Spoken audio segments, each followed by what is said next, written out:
Where did the virus-carrying bats come from? And the paper says this, quote, "We screened the area around the market and identified 2 laboratories conducting research on bat coronavirus. Within a few hundred yards of the wet market was something called the Wuhan Center for Disease Control and Prevention. According to public reports, the center used intermediate horseshoe bats for research. Then about 7 miles away was another facility. This one was called the Wuhan Institute of Virology. The Virology Institute also conducted research on intermediate horseshoe bats, the ones that were not sold at the wet market. South China University scientists concluded that the coronavirus pandemic, the one that people are dying from here, likely came from one of these 2 government labs in Wuhan. They noticed that a scientist at the Wuhan Center for Disease Control and Prevention had been exposed to the blood and urine of horseshoe bats. They also suggested that infected tissue samples from research animals may have wound up in the Wuhan wet market." Tucker Carlson is doing some of the most important commentary on TV these days during this time when journalists, when the news should be really powerful and really matter. Tucker's thoughts are mattering.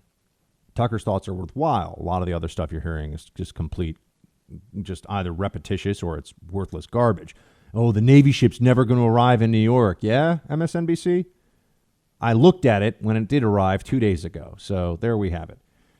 But let's get into this situation with China here. I believe, and look, you won't really be able to tell me if I'm right or wrong about this for years. So this is one of these predictions where I'll tell some of you, hopefully you'll still be listening. Hopefully we'll have millions of people listening to this show in years. And I'll tell you that I said this. People will look back at this as the beginning of the great struggle between the U.S. and China for global hegemony. And it's going to bring us very close. I'm not saying in a year. I'm not even saying in next 2 or 3 years, next 5 to 10 years. It's going to bring us very close to a shooting war with China because the Chinese Communist Party is not going to go down without a fight. And because this now shows us that what happens in China is not in any way cordoned off from the rest of the world in a whole bunch of contexts. And, they've been engaged in this unceasing theft of intellectual property from the United States for decades now. And we've been trying to help them.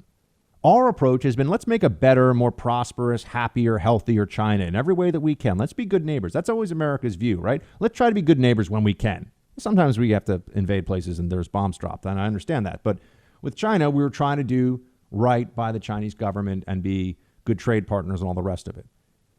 What China's done is, they've sold us a lot of cheap stuff to make their own country a lot wealthier, but they've also been stealing intellectual property and engaged in really nefarious activity for a long time.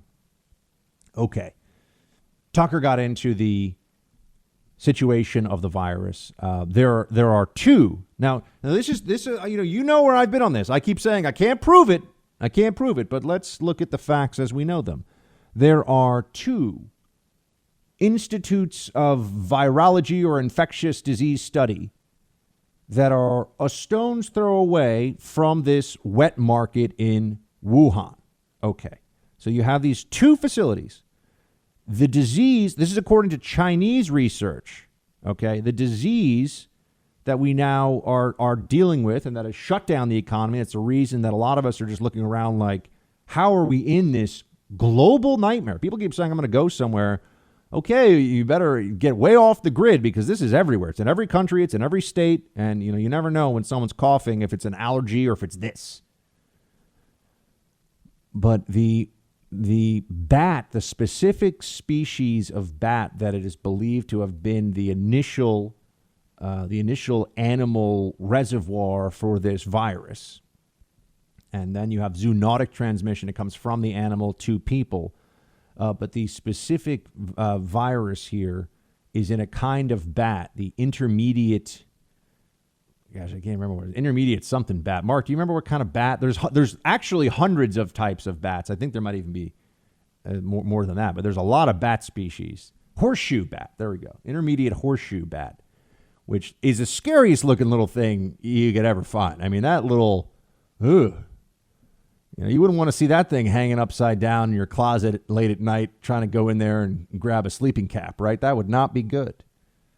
But this intermediate horseshoe bat that's supposed to be the animal reservoir for this virus, they didn't have any of them. They didn't sell them. That wasn't a species that they would have had within hours. There's no colony of them within hours of, a natural colony of them within hours of the market itself. I think they said last night 900 kilometers. That's a pretty. Now, granted, they bring in animals, they bring in tigers, and they bring in things from all over the world, but you're bringing in a bat that's not a native species to the area. There are a lot of bats that are, so you gotta, unless somebody thinks that like the intermediate horseshoe bat just tastes so much better in the soup, and that might be possible. I've never had bat soup. I don't know, but it seems fishy, doesn't it? It seems a bit strange that you'd have the intermediate horseshoe bat not living within 500 miles or so. I mean, that's a rough calculation, but whatever 900 kilometers is, it's like 6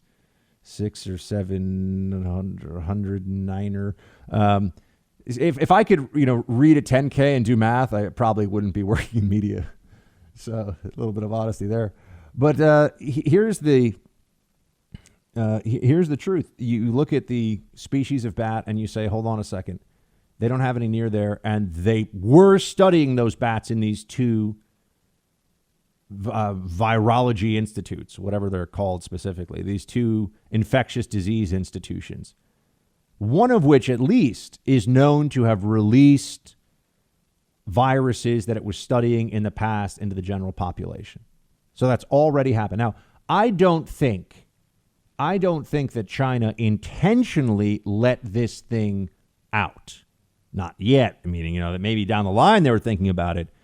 But now that we see how this works, now that we see the reality here, imagine the strategic advantage the biological warfare agent would give you, because this is a weapon that could be completely. Now, to be clear, I do not think that the Chinese did this purposefully.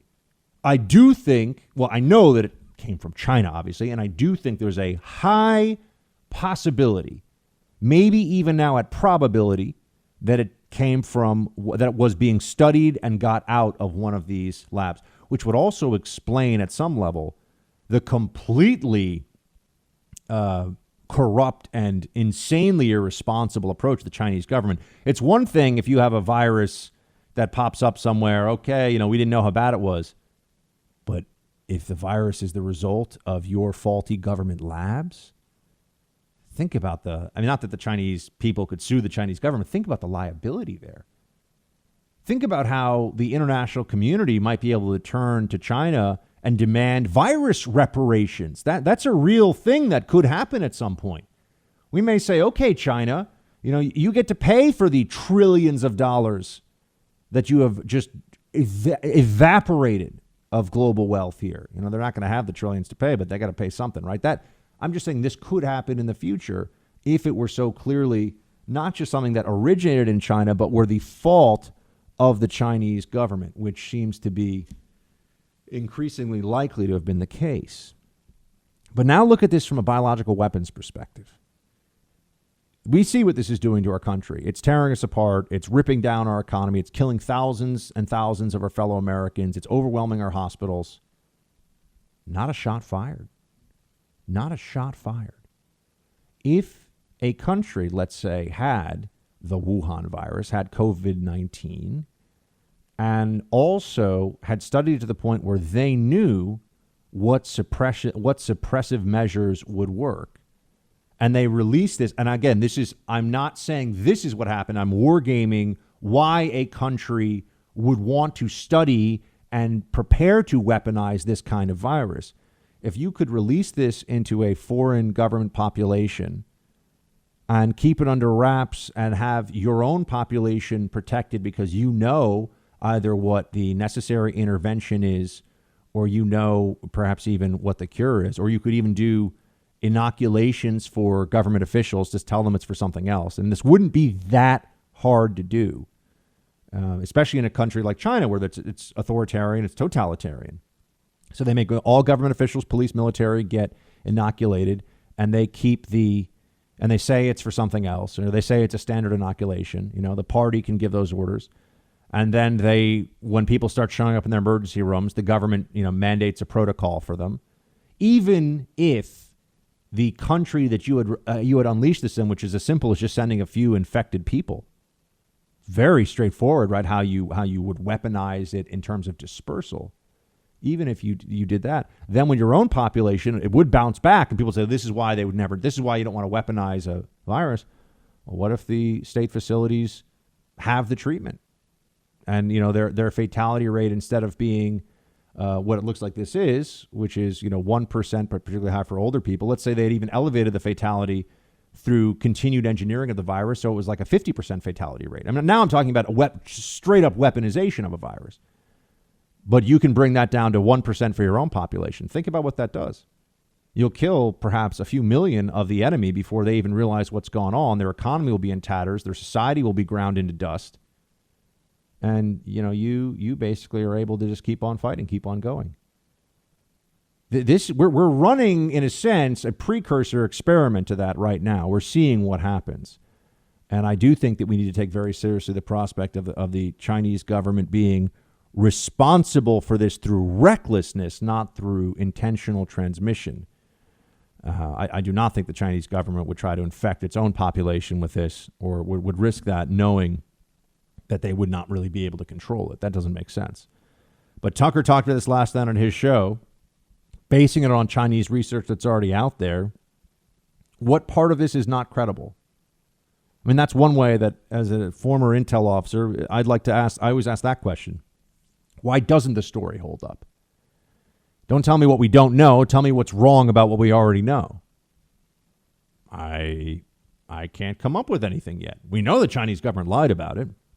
We know the Chinese government was willing to put everybody at substantially greater risk. So what do we do about all of this? It's a question nobody has an answer for right now.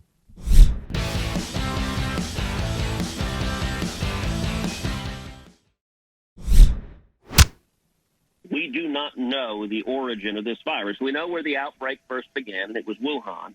And you're right, there is a level 4 biomedical research, the Wuhan Institute of Virology, that's just a few miles away. That is, the level 4 is the highest level of security. We know that at that facility, they were researching highly, highly infectious diseases, including coronaviruses that derive from bats. And so they're researching the exact same type of disease that became this pandemic. And it is a natural question to ask. There had been multiple stories written in the global media about how the security protocols at this Wuhan Institute were lacking, that they weren't very good, that this is the sort of place you see in the movies where people go in the hazmat suits and it's all, sealed off and because there are exceptionally dangerous diseases there. And there is a very natural question to ask of, well, did somebody make a mistake? Were they studying this virus and did it escape accidentally? And is that part of why the communist government in China tried so hard to cover this up? I'm with Ted Cruz on this one. I didn't know that was his opinion until today, but that's been my feeling on this all along. Wouldn't that make sense then? If you're the Communist Party, you recognize not only are you going to have to deal with the ire. Look, disease can happen anywhere, right? I mean, no one blames Lyme, Connecticut for Lyme disease, and just because that's the first place where they figured out what this was, the disease carried by deer ticks. No one blames, the West Nile area for West Nile virus. It's not about that. But this is different than that. This isn't the place of discovery for something that just, an accident of nature that occurred that we're now dealing with. This is a government entity that lied about this because of its incompetence, which goes to a whole other level here. And also explains why their propaganda has been so aggressive. But yeah, if I had gotten reports, if I had known, let's say a month ago, that they're saying 50,000, I mean, maybe it's more like 75 or 100,000 dead in Wuhan, in one city from this virus. If that's what we were dealing with, I think everybody would have figured out real fast that this is something that we have to take very seriously, and that this isn't. With the flu, we do the stiff upper lip. We push through. We take the best care of vulnerable populations we can, but we know that people get sick and people do die, tens of thousands a year from the flu. So the thinking, understandably, at the early stages of this was, well, based on the numbers we're seeing, it's going to be kind of more like the flu. So we're going to have to just do our best, but we should probably move forward, right? No, that just got chopped like with a guillotine in the last 72 hours.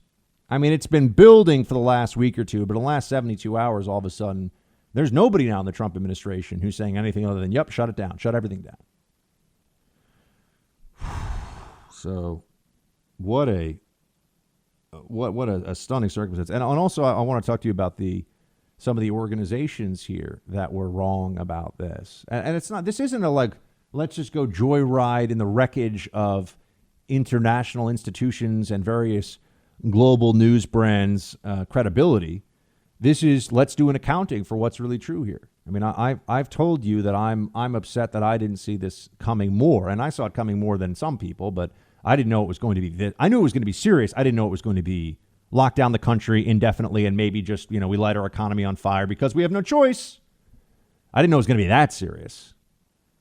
But this is where I have to tell you, we're going to get through this. We're going to be okay. Everything's going to be fine. I promise. It's all going to be, when I say everything's going to be fine, it's going to be tough. We're going to take losses, but we will have days when we can finally go back. I miss being able to do a lot of impersonations on this show. I miss being able to joke around more.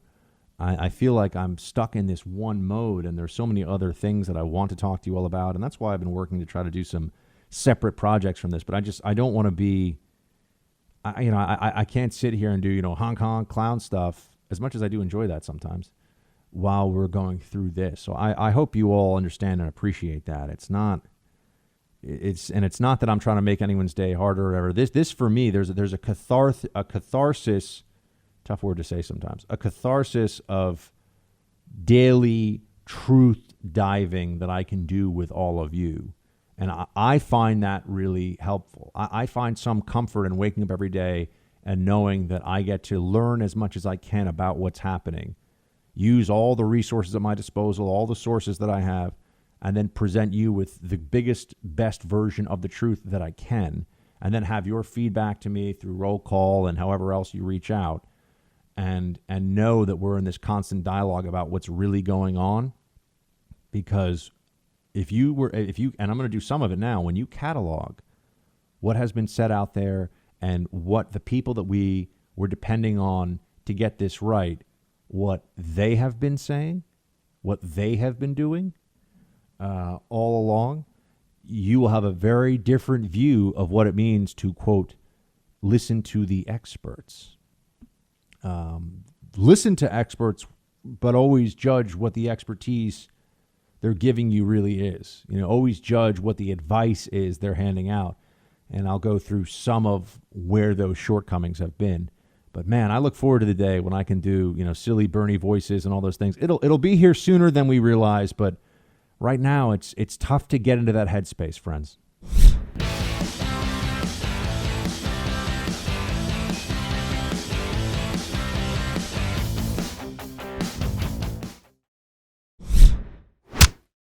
It's shameful. For the United States to be race baiting a virus which never has a flag, can't have a flag, as being the provenance of one country, is designed to be divisive. It's designed to stigmatize people of Asian descent. And it's certainly not the way the leadership of the United States, the Secretary of State, the President of the United States ought to be behaving in the best of times, but certainly not in a crisis.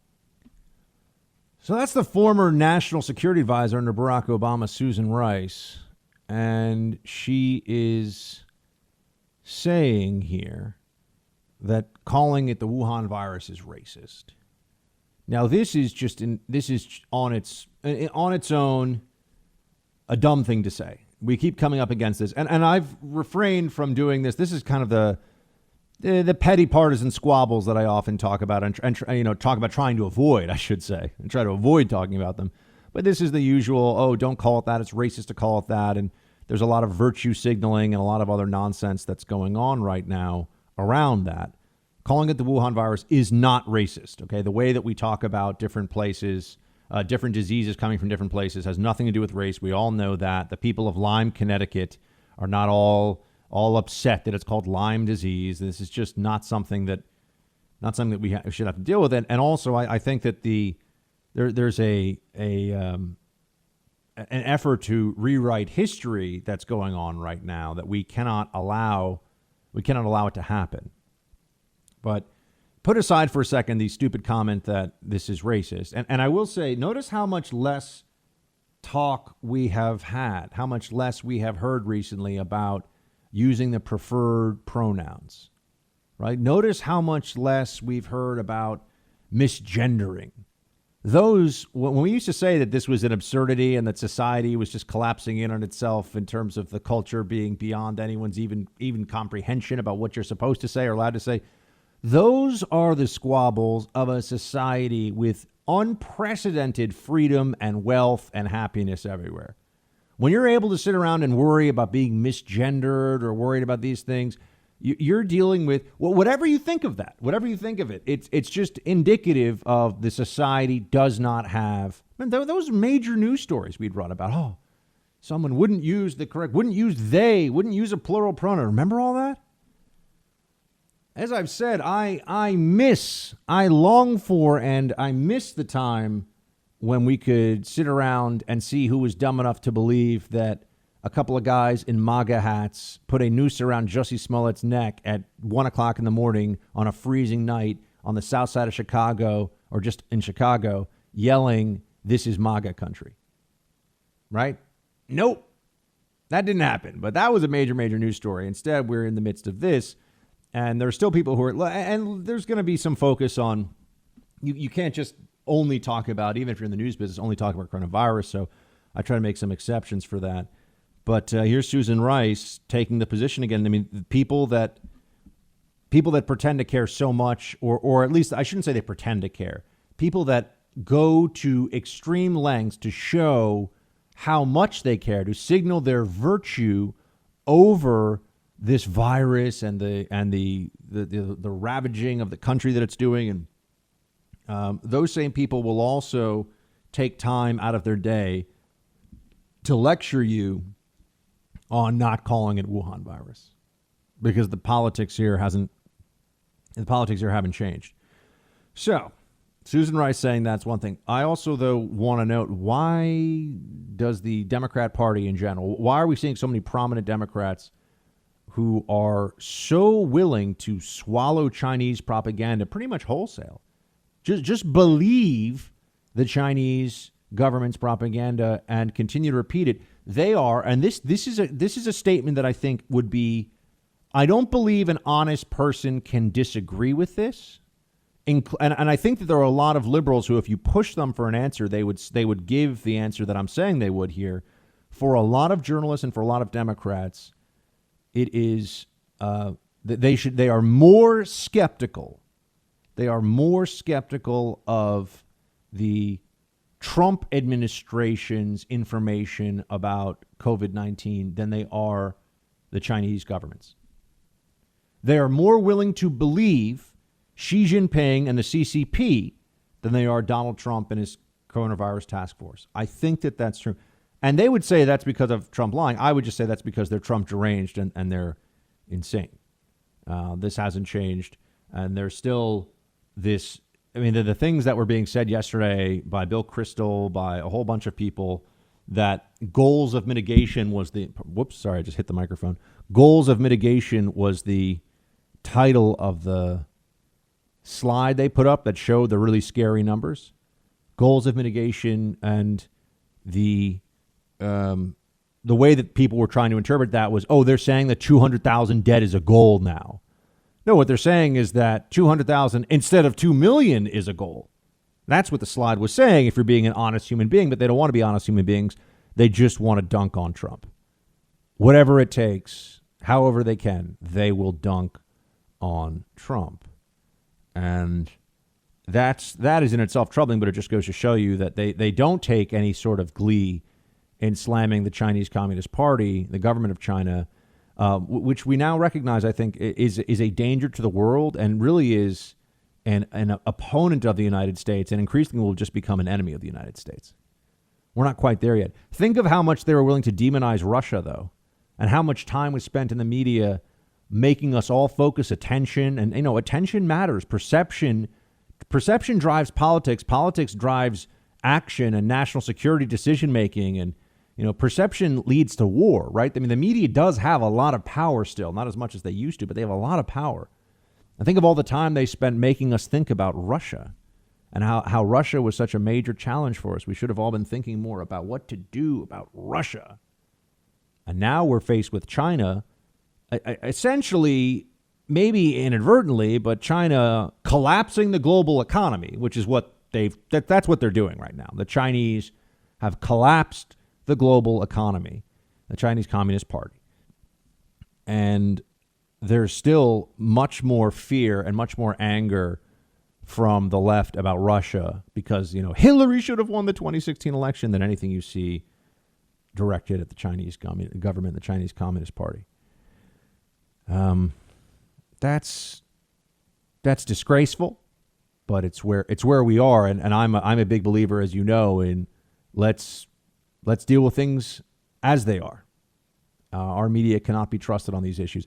They also cannot be trusted to evaluate their own, to give themselves a scorecard. They mock Trump for saying that, Trump says he's done a good job, but Trump always thinks he's done a good job. That's just who he is. That's in his nature.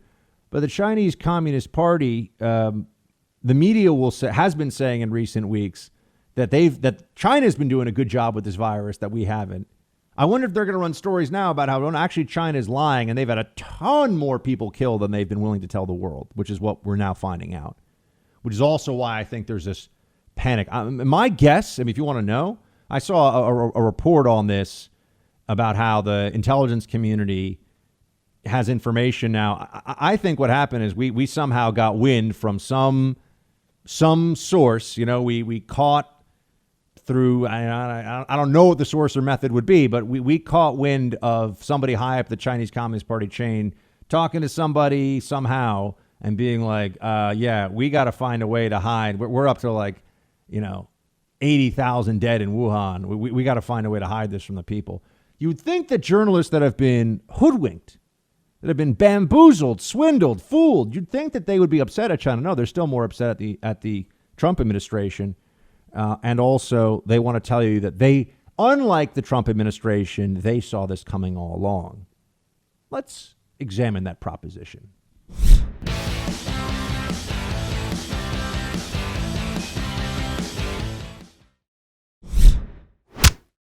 We've heard, Zeke Emanuel, that nobody could have seen this coming. The fact is, everybody saw this coming. Everybody saw this coming in early January. So I know I know you, like me. Sorry there, Joe, but that's just not true. In fact, I saw an analysis of Joe Scarborough's Twitter feed from January. I think it was 17 tweets about impeachment, 7 about sports, bunch other about politics. You know how many tweets he put out with his millions of followers about coronavirus in the month of January when there was the first U.S. case, a couple of weeks to figure this out? I remember end of January, I was on the Bill Maher show and people weren't shaking hands and we were all talking. Everyone knew that this was how many tweets? Zero. And doesn't that make you think at some point that maybe he's not telling the truth? Maybe there's a problem here. This is a lie that the media saw this coming. Joe Scarborough's lying about it. Other people they're all trying to rewrite their history right now and claim that it's not that this was the right called it a hoax. They all knew. They're all so smart. And people are dying. People have blood on their hands on the right and Trump because, this is just a series of, they're all from this year. So they're all from when we knew this was a crisis, or rather that this was a problem, I should say. I'm just going to give you a series of headlines. The national interest. Forget the coronavirus. The flu pandemic of 1918 killed more people in 1 year than all of World War I. The Daily Beast. The virus killing U.S. kids isn't the one dominating the headlines, not coronavirus. National Post. New coronavirus may be no more dangerous than the flu, despite worldwide alarm. Experts. Patch. MD. Flu deaths climb as flu more worrisome than coronavirus. Reuters, doctors suggest worrying about the common flu, not coronavirus. This is all from end of January, early February. Washington Post, you're likely to get the coronavirus. Well, if we're likely to get it, then my thinking was that a lot of us who are going to get it should just accept that we're probably going to get it and then keep vulnerable populations safe, and then we have herd immunity, right? They were telling us that we were all likely to get it. Now we're all in total quarantine because, oh my God, you can't get this because it's going to kill everybody if we are too many people if we get this. I could go on. This is a whole sheet. It's amazing. It's making the rounds. Wired, we should de-escalate the war on coronavirus. CNN, as the coronavirus spreads, fear is fueling racism and xenophobia. Science, the flu, Science Alert website. The flu is a bigger threat to people in the U.S. than coronavirus. Here's why. To most people than coronavirus. Here's why. AZ Central, new coronavirus is likely to go pandemic, but that's no reason to panic or overreact. The media was all talking about, they were talking about how Trump is a moron, but don't worry about this thing. He's not going to handle it well, and he's a moron, but, this is not going to be that big of a deal. Don't overreact. We got this. We talked to the experts. They're all claiming to have talked to the experts. Axios, why we panic about coronavirus, but not the flu. I mean, the mountains of wrong on this would dwarf the Himalayas. From the media, from government officials. Oh, wait. Here's one of my favorites. Speaking of government officials, where did it go? It's one of my favorites. I mean, there's that just astonishing from January World Health Organization weighing in on this to say that there was no evidence that there was human-to-human transmission of this. No evidence of human-to-human transmission. This thing spreads like wildfire in close quarters. And increasingly, there seems to be evidence that it spreads pretty well. It spreads pretty well in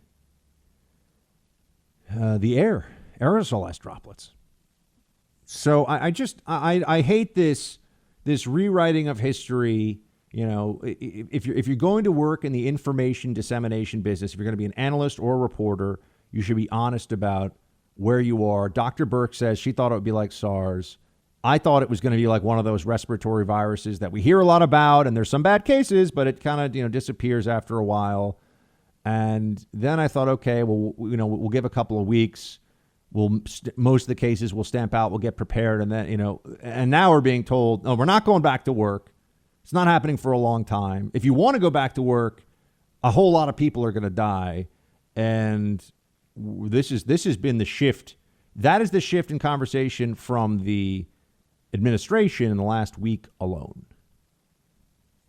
Oh, listen to the experts, they said. Just listen to the experts. That's all you have to do. The experts have got all this stuff covered for you.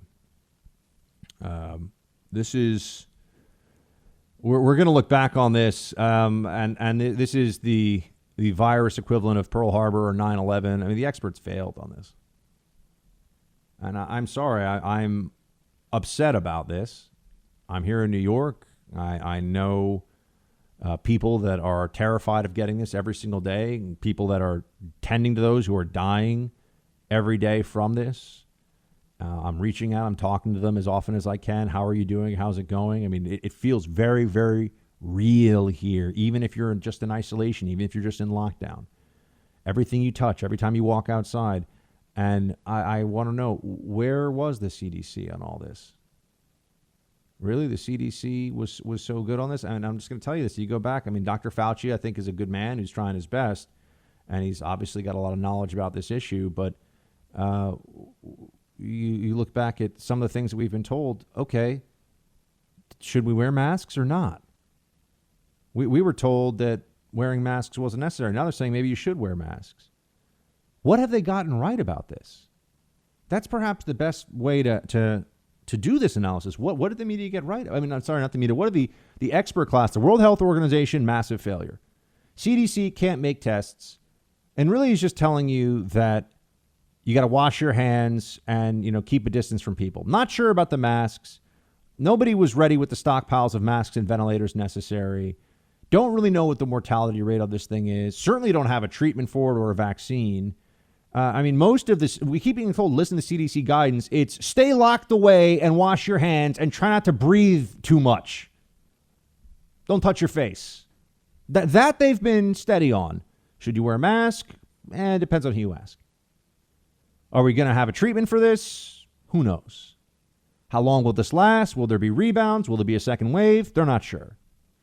How dangerous is this for people who aren't in high-risk age categories and health with health issues? They don't know. Am I missing something? And now they're telling us, oh, no, we're not going back to work and accepting the additional risk that would come from that because the risk is far too high because it actually turns out we're not facing something like the flu. We're facing something that, based on the numbers, is 20 times worse than the flu season. That's quite a record that the experts have up to this point.